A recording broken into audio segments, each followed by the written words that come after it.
Muito bem, último bloco da aula de número 5. Já estão me deixando com saudades, viu? Isso é maldade. Mas enfim, vamos lá. Vamos seguir então com a nossa teoria geral dos recursos no processo de trabalho. Eu não sei se eu falei no bloco anterior, mas eu falo agora. A gente faz essa divisão de teoria geral dos recursos, depois encara os recursos em espécie. E tem um detalhe. A teoria geral dos recursos é um dos temas mais cobrados em prova. Ela hoje aparece mais em prova que o próprio recurso em espécie. Então tem aí atenção máxima. Bom, falamos então, fechamos o bloco falando quanto à independência ou a subordinação dos recursos. Recurso independente é o recurso que não é vinculado a nenhum outro. Ele independe de qualquer outro, você foi lá, recorreu sozinho. Já o recurso subordinado ou adesivo é o recurso que fica totalmente condicionado a um recurso principal, a um outro recurso. Só vou poder colar o meu recurso se tiver outro. Agora, quando a gente fala, então já abre um tópico no seu caderno aí de recurso adesivo, quando a gente fala no recurso adesivo, no recurso na forma adesiva, me perguntam muito assim, esse recurso adesivo, Renzetti, ele é uma modalidade recursal? Não. O recurso adesivo, ele não é uma modalidade recursal. O recurso adesivo é uma forma diferenciada de interposição de um recurso. Então, repito, o recurso adesivo não é mais uma modalidade recursal que eu te apresentei naquela tabelinha completa, não. O recurso adesivo é uma forma diferenciada de interposição do recurso. Eu até brinco e falo que o recurso adesivo é o último suspiro, é a última oportunidade que você vai ter para recorrer. Sim. A CLT dispõe do recurso adesivo? Não. A CLT não fala nenhuma linha sobre o recurso adesivo, de modo que eu vou aplicar de forma subsidiária, de forma secundária, os dispositivos do Código de Processo Civil, do artigo 997, que está lá, né, e seguinte, do CPC.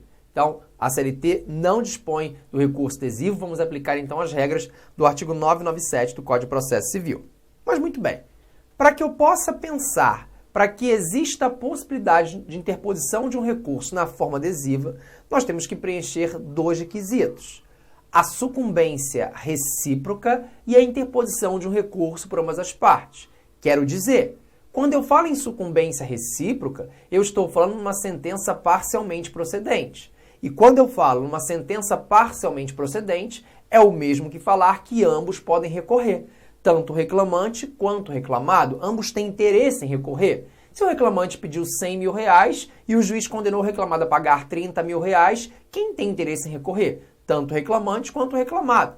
Então, para que tenha um recurso na forma adesiva, tem que ter a sucumbência recíproca e a interposição de recurso por uma das partes. Se eu quero colar o meu recurso em alguma coisa, cadê essa alguma coisa? Então, tem que existir a interposição de recurso por uma das partes. Isso é bem clássico, isso é bem claro. Muito bem. Eu vou desenhar com você essa função do recurso na forma adesiva e depois a gente vai ler os dispositivos legais. Como é que acontece o recurso na forma adesiva? Acompanhe comigo, por gentileza, aqui na telinha. Nós sabemos, sobre uma telinha branca, né, que eu acho que o meu espaço vai ser até maior, e vou estruturar isso para você. Nós sabemos que de uma sentença que um juiz do trabalho profere, o recurso cabível é um recurso ordinário lá para o Tribunal Regional do Trabalho. O nosso exemplo aqui, nós temos uma reclamação trabalhista, onde o pedido foi de 50 mil reais, por exemplo, mas a sentença condenou o reclamado a pagar 30 mil reais. 30 mil reais. Imagine que o reclamado pensou, ia ser 50, 30, eu vou pagar, não sei, ou não vou pagar. Ou o reclamante pensou, poxa, 30, eu queria 50, então nós temos uma sucumbência recíproca. Imagine que o reclamante, agora acompanha lá comigo, o reclamante, o Rzinho, insatisfeito, resolve interpor o recurso ordinário. Já vai aprendendo comigo, hein? Quando você interpõe um recurso ordinário, você interpõe um recurso direto no TRT? Não, você interpõe um recurso ordinário aqui, ó, perante o juiz que proferiu a decisão. Então, imagine que o Rzinho, o reclamante, interpôs o recurso ordinário, porque ele não quer só 30, ele quer 50. Interpõe o recurso perante o juiz que proferiu a sentença, que é o chamado juízo ACO. Para que ele interpõe aqui? Para que esse juízo verifique os pressupostos de admissibilidade estão completos. tem que verificar se aquele recurso ordinário preencheu todos os pressupostos de admissibilidade, os pressupostos processuais recursais, extrínsecos e intrínsecos. Você vai estudar isso tudo comigo, fica tranquilo. Então, por isso que você apresenta no juízo ACO. O juízo ACO é o juízo que proferiu aquela decisão e o juízo de quem é o que vai julgar o recurso. A matéria recursal é muito boa, porque tudo que eu for explicar, a gente sempre vai fazer um batidão, uma volta no assunto todo. Então vai sempre ajudar você a lembrar e ao término da aula de recursos no processo de trabalho, você vai falar sozinho já tudo, eu tenho certeza. Pois bem, volte lá então. Então, nesse momento, o juiz vai verificar se estão presentes todos os pressupostos de admissibilidade. Imagine que o juiz fale, sim, está ok os pressupostos, tudo certinho, eu recebo o recurso ordinário. O juiz recebe o recurso ordinário direto, vai mandar para o TRT? Não. O juiz vai abrir um prazo para a parte contrária apresentar as contrarrazões ao RO. Quando eu falo apresentar contrarrazões ao RO, é como se fosse a contestação do recurso ordinário, impugnar o recurso ordinário. Se esse recurso aqui é interposto pelo reclamante, no nosso exemplo, o prazo das contrarrazões é o prazo que tem o reclamado para apresentar a contrariedade ao recurso na forma ordinária. Imagine que esse reclamado, que aqui está, vai apresentar as contrarrazões, que podia ter interposto o RO tranquilamente, da sentença cabia o RO, tanto para o reclamante quanto para o reclamado. Ok, ele podia, mas ele não fez. E quando ele viu, ele falou, reclamante safado, reclamante danado, pediu 50, o juiz deu 30, eu ia pagar os 30. E mesmo assim ele não quer só os 30, ele quer mesmo os 50, então também vou recorrer. Ou seja, o reclamado, no prazo para responder ao recurso principal, no prazo das contrarrazões, vai colar o seu recurso no principal. Neste momento, ele poderia apresentar um recurso ordinário, aqui está, na forma adesiva. Então, na verdade, ele poderia apresentar duas peças. A peça facultativa, que são as contrarrazões ao recurso ordinário, ao principal, que está aqui, e o recurso ordinário na forma adesiva. Então, no prazo das contrarrazões, o reclamado, no nosso exemplo aqui, apresentaria a resposta ao recurso principal e o recurso ordinário na forma adesiva. Ele cola esse recurso dele no recurso principal. Reisete, isso é prêmio. Isso é prêmio. Prêmio não, é o último suspiro, que você tem que lembrar o seguinte, embora de fato essa seja a última possibilidade para você colar o seu recurso no principal, tem um detalhe. O recurso é dependente, o recurso está vinculado ao recurso principal, de modo que, se o recurso principal cair, o adesivo também cai. Mas como que o principal cairia? Não entendi. Volta para a telinha comigo. Nós falamos aqui que o juiz verificou, o juiz fez análise dos pressupostos de admissibilidade, recebeu o recurso, abriu o prazo para contrarrazões e, nesse momento, outra parte apresentou as contrarrazões ao recurso ordinário e o RO ao adesivo. Aí vai tudo para o TRT. Chegando aqui no TRT, o relator, que é a turma que julga o recurso ordinário, ele vai fazer o quê? Ele vai fazer o segundo juízo de admissibilidade recursal. O relator vai verificar também se estão presentes os pressupostos de admissibilidade. Mas o primeiro juízo não já fez, Reisete? Fez, mas o segundo juízo de admissibilidade não está vinculado ao primeiro, até porque o primeiro juízo é um juízo superficial, o segundo juízo é um juízo definitivo. O novo CPC acaba com duplo juízo, o processo de trabalho não. Então pode continuar comigo aqui. Vamos imaginar que nesse momento aqui, nesse segundo momento de admissibilidade, aqui nesse segundo, é verificado que o recurso é intempestivo. O recurso foi interposto no 9º dia, não no 8º. O juiz aqui papou mosca, não viu isso, mas eu estou vendo. Então, o recurso é intempestivo. Intempestivo. Assim falou o relator quando fez o segundo juízo de admissibilidade. De modo que, se o recurso é intempestivo, esse recurso ordinário principal aqui, ele cai. Se ele caiu, o seu recurso ordinário adesivo também cai. Por quê? Porque ele está dependente ele é dependente do recurso principal. Quer ver outro exemplo? Quando você interpuser o RO na forma adesiva, o reclamante, no meu caso aqui, também vai apresentar as respostas ao recurso ordinário na forma adesiva. Nesse momento, pode o reclamante pensar, o reclamado vai recorrer também, Isso pode me dar dor de cabeça. É melhor eu desistir do meu recurso. Se o reclamante desistir do recurso principal, o adesivo cai. E atenção! Para ocorrer a desistência de um recurso, você não precisa da anuência da outra parte. Desistência de recurso não necessário, não precisa anuência da outra parte. Então, ó, se o principal cai, o adesivo cai. Se há desistência do recurso principal, o adesivo cai. Então, o recurso adesivo ele está vinculado, subordinado ao recurso principal. Mas não em relação à matéria, preste atenção a isso. A matéria tratada no recurso adesivo não está vinculada ao recurso principal, não é matéria. São apenas aí as formas, as considerações de aceitação desse recurso. E mais um detalhe. Apesar desse recurso aqui ser um recurso na forma adesiva, ele no nosso exemplo aqui, o reclamado, ele não dispensa o preparo. Ele não dispensa o preparo e mesmo sendo um recurso adesivo, tem que ser verificado os pressupostos de admissibilidade do recurso, todos. O que não dispensa o preparo, Renzetti? Vai me ensinar preparo? Vou te ensinar preparo. Preparo é din-din. Preparo são custas mais depósito recursal. O reclamado aqui, vamos imaginar que o reclamante foi o beneficiário da justiça gratuita. Ok. E ele recorreu de forma adesiva. Ele ganhou alguma coisa, ganhou os 30. Então não é ele que vai pagar as custas. Quem paga as custas nesse caso aqui é o reclamado. Então se o reclamado vai interpor o recurso ordinário na forma adesiva, ele vai pagar as custas processuais e também vai fazer o depósito recursal, porque quem faz o depósito recursal no processo de trabalho é o reclamado. Então, embora o recurso seja adesivo, ele não escapa da exigência dos pressupostos de admissibilidade e o recurso ordinário também aqui, por exemplo, né, na forma adesiva, não dispensa o preparo. Não é só o RO que cabe adesivo, vou te mostrar todos os recursos no processo de trabalho que admitem essa forma adesiva. Vamos dar uma olhadinha na lei? Vamos lá, vamos no CPC primeiro, já que a CLT é omissa. Dispõe o artigo 997 do CPC. Cada parte interporá o recurso independentemente, no prazo e com observância das exigências legais. Para um minuto aí. Então aqui está o recado. Cada parte interpõe o seu recurso independentemente. Beleza. Cada um vai lá da sentença e interpõe o seu recurso. Muito tranquilo, muito prático isso aqui.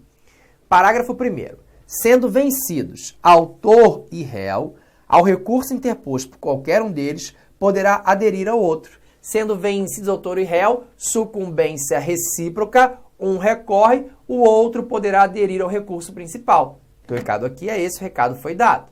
Parágrafo 2º. O recurso adesivo fica subordinação ao recurso independentemente, sendo-lhe aplicáveis as mesmas regras deste quanto aos requisitos de admissibilidade e julgamento no tribunal, salvo disposição legal diversa, observado ainda o seguinte. Volta para mim.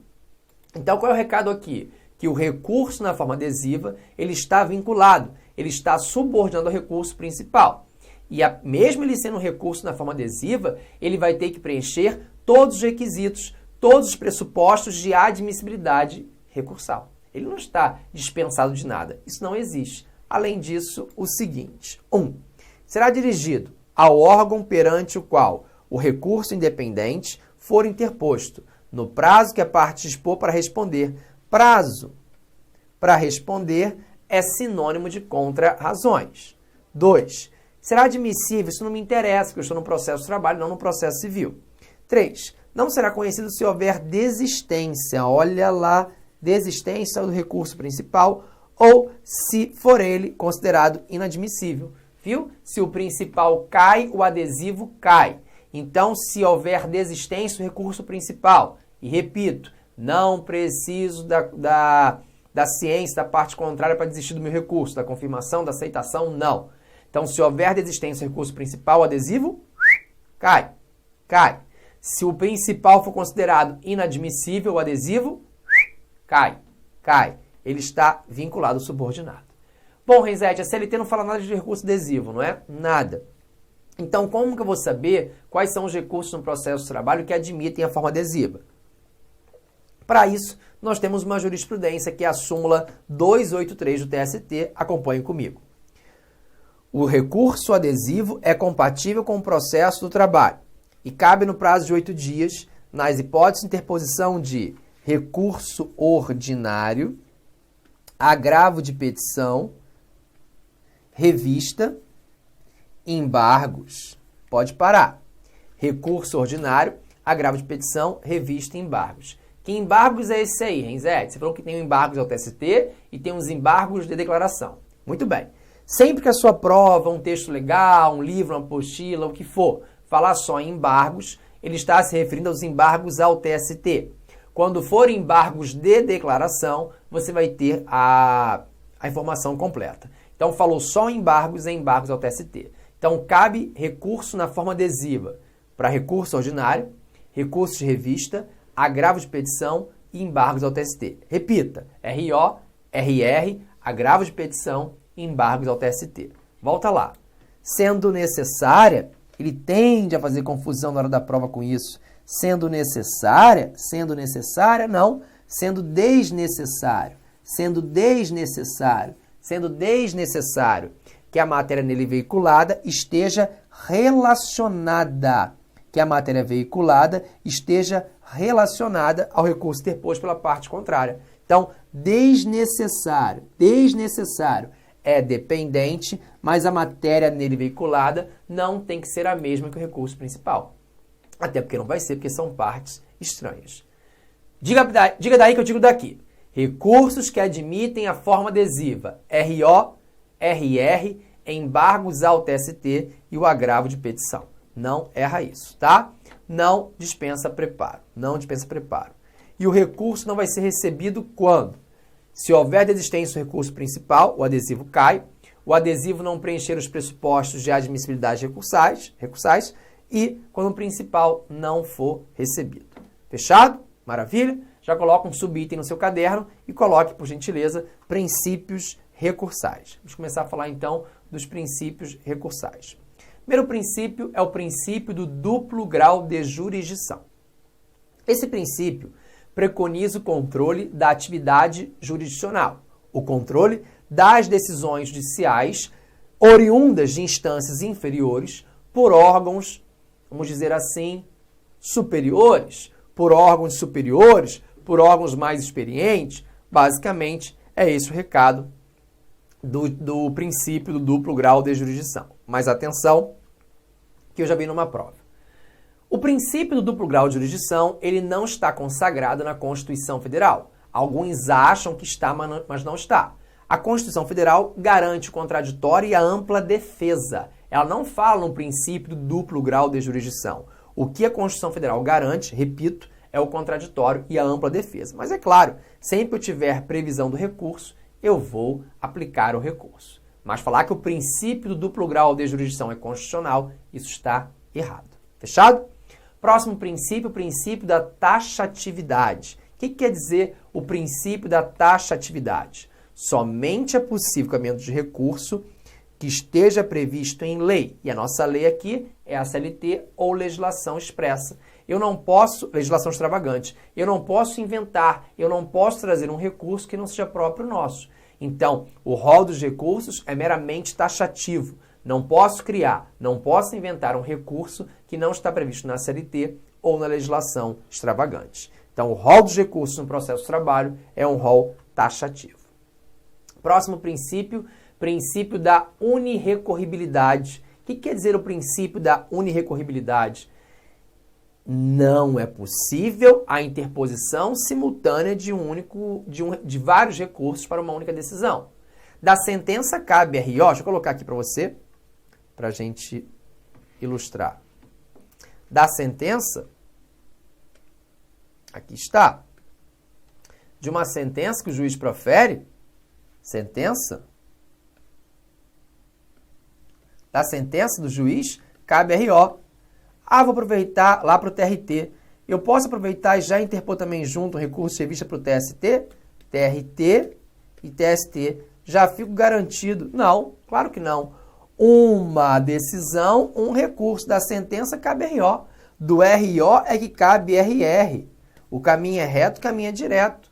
Então, eu não posso fazer isso. O princípio é da unirrecorribilidade. Uma decisão, um recurso. Uma decisão, um recurso. Não é uma decisão, vários recursos atrelados. Isso não existe, ok? O princípio, repito, é da unirrecorribilidade. Princípio da fungibilidade ou conversibilidade. Princípio da fungibilidade ou conversibilidade. O que traz esse princípio da fungibilidade ou conversibilidade? Atente-se bem isso daqui. Um recurso que foi interposto de forma errônea pode ser aproveitado aqui no processo do trabalho. Então, o recurso que foi interposto de forma errônea poderá ser convertido, aproveitado em um recurso certo, correto, aqui no processo do trabalho. Mas para que isso aconteça, deve ser observado alguns traços, alguns requisitos. Primeiro, deve-se existir, uma dúvida objetiva. Como assim uma dúvida? Dúvida da doutrina, dúvida da jurisprudência.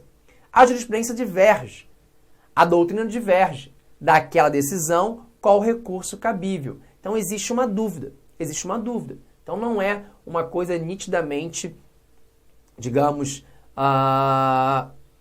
pacificada qual o recurso cabível daquela decisão. Então tem uma dúvida objetiva e isso aí justificaria recebimento de um recurso que foi interposto de forma errônea, como se correto fosse. Também não podemos esquecer do erro grosseiro, inexistência de erro grosseiro. Eu não posso pensar em aplicar o princípio da fungibilidade ou da conversibilidade se eu estiver diante de um erro grosseiro. Então, da sentença que um juiz do trabalho profere, não cabe apelação para um TJ. Isso é um erro grosseiro. Cabe recurso ordinário para o TRT. Se for um erro grosseiro, eu não posso pensar em aplicar o princípio da fungibilidade e da conversibilidade. O terceiro requisito é a aplicação da teoria do prazo menor. O que quer dizer isso? Você não tem dúvida se vai com recurso A ou recurso B? Sim. Qual é o prazo deles dois? Um é 15 dias, o outro é 8 dias. Opte sempre pelo prazo menor, não importando qual recurso você vai defender, mas opte pelo prazo menor. Então, recapitulando, princípio da fungibilidade ou conversibilidade acontece quando eu converto um recurso, juiz, que foi interposto de forma errônea, como se correto fosse. Para que isso ocorra, nós temos uma dúvida objetiva, doutrina diverge, jurisprudência diverge, qual o recurso cabível daquela decisão. Temos também que observar a inexistência de um erro grosseiro. Eu não posso pensar em um erro grosseiro para aplicar o princípio da fungibilidade ou da conversibilidade. E sempre observar a teoria do prazo menor. Dos recursos que você pode interpor, qual tem o prazo menor? O A. Então, você pode até interpor o recurso B, mas no prazo do recurso A. Então, sempre pensando na teoria do prazo menor. Bom, eu trouxe alguns exemplos, eu volto nisso depois, onde você tem aqui a aplicação do princípio da fungibilidade ou da conversibilidade. E esses exemplos é bom que vocês saibam para as provas. Olha o artigo 421 do TST. Desculpa, a súmula 421 do TST, perdão. Cabem embargos de declaração. Aqui está. Cabem embargos de declaração. Muito bem. De decisão monocrática do relator. Decisão monocrática do relator, prevista no artigo 932 do CPC de 2015. Muito bem. Se a parte pretende, então, somente juízo integrante, ratificador da decisão e não modificação do julgado. Quando eu chegar com você na aula de embargos de declaração, eu vou voltar nisso daqui, vou perguntar para você assim, já antecipo agora. Todo mundo sabe que da sentença do acórdão cabe embargos de declaração, certo? Certo. Só que hoje o relator quem é? É um desembargador, um juiz de TRT ou um ministro do TST. Em algumas situações hoje, o novo CPC, o CPC anterior já também falava nisso, e a CLT também, diz que o relator pode julgar decidir de forma monocrática um recurso. Quando o relator julga de forma monocrática um recurso, se você quer apenas clarear alguma coisa, um ponto que ficou obscuro, dessa decisão do relator que julga monocraticamente o seu recurso, cabe a oposição de embargo de declaração? Para o TST cabe. Agora, o que eu não posso é postular um efeito modificativo opondo os embargos de declaração. Quem vai rever a decisão monocrática do relator é o colegiado através do agravo regimental. Então, o embargo de declaração ele não se presta a rever, a mudar a matéria. Efeito modificativo não. Vai apenas clarear esse julgado. Essa decisão, melhor dizendo. Aí o item 2 diz: se a parte postular a revisão do mérito da decisão monocrática, sempre cumpre ao relator converter os embargos de declaração em agravo.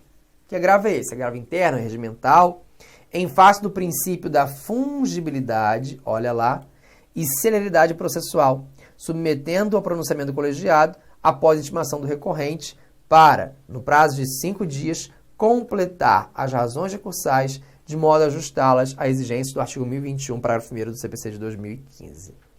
Então veja aí, para você não cair em casca de banana pensando numa provinha mega difícil, abre o olhão, até você, meu amigo analista, o técnico também. Embargos de declaração cabe de sentença ou acordo. Essa é a regra básica. Agora, como hoje o relator pode julgar um recurso sozinho de forma monocrática, também cabe embargos de declaração da decisão monocrática do relator, para buscar clarear uma omissão, obscuridade, contradição. Então, cabe lá a oposição dos embargos declaratórios. Agora, se você utilizar os embargos de declaração, na verdade, não para clarear, tirar uma omissão, não, mas para modificar os julgados de forma individual, neste caso, o relator recebe os embargos e converte os embargos de declaração como agravo. Quando fala que agravo, é o agravo interno ou agravo regimental para que o colegiado julgue, decida aquilo. Diante do princípio da fungibilidade, celeridade. Então, fala aqui da fungibilidade que me interessa nesse momento. Fungibilidade ou conversibilidade. Um recurso interposto de forma errônea está sendo recebido como se correto fosse. Fechado? Agora, olha aqui um erro grosseiro. Solta lá o OJ 412. Item 1. É incabível agravo interno ou agravo regimental contra a decisão proferida por órgão colegiado. Tais recursos destinam-se exclusivamente a impugnar decisão monocrática nas hipóteses previstas. Inaplicável, no caso, o princípio da fungibilidade inaplicável ante a configuração de um erro grosseiro. Então, preste atenção aqui. Presta bastante atenção. Se eu tiver uma decisão do colegiado, não cabe agravo interno ou agravo regimental. Não pode não.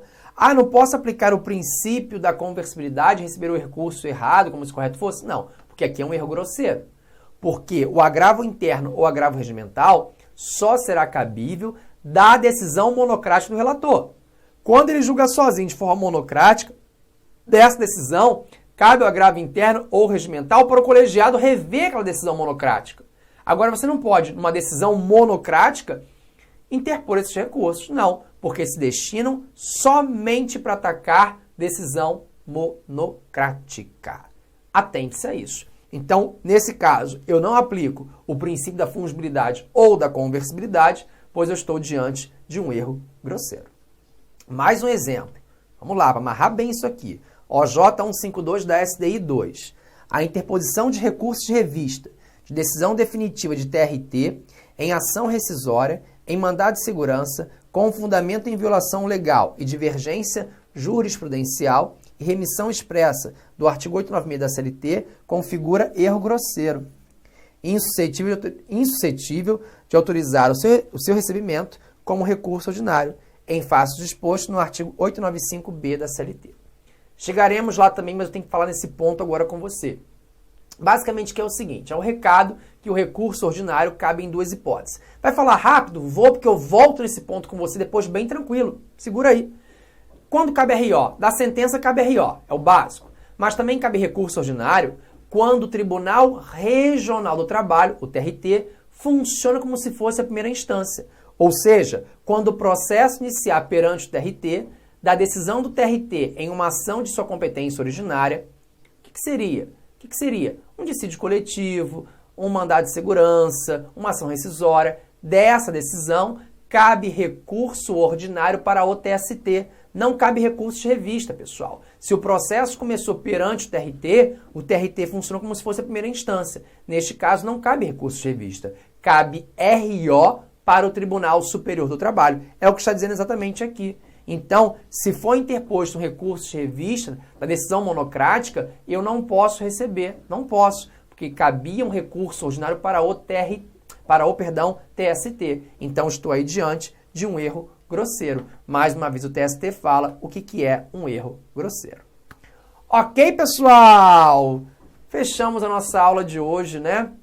Mas eu não acabei os princípios, eu vou seguir com os princípios ainda e com os tópicos da teoria geral dos recursos no processo de trabalho. Só não vou continuar para a gente não ter que cortar no meio, já que é muito importante, até porque o próximo princípio que eu vou falar já fica para você pesquisar, que é o princípio da dialeticidade O que é o princípio de eletricidade? Ah, esse princípio aqui é a prova que eu digo para vocês que súmulas e notas não caem, despencam em prova. Lembra quem fez, não sei, o TRT da terceira região em 2015, Minas, caiu para técnico o que era o princípio da dieleticidade. Numa revisãozinha nossa, quase de véspera, não foi? Eu dei essa dica e os meus alunos acertaram. Eu tenho certeza que se cair no seu próximo concurso, você vai acertar também. Te espero para a aula 6. Venha animado, venha motivado. Coisas boas acontecerão hoje ainda para você. Bons estudos, sempre avante e nunca se esqueça. Trabalho não dá trabalho. Tchau! Clique like.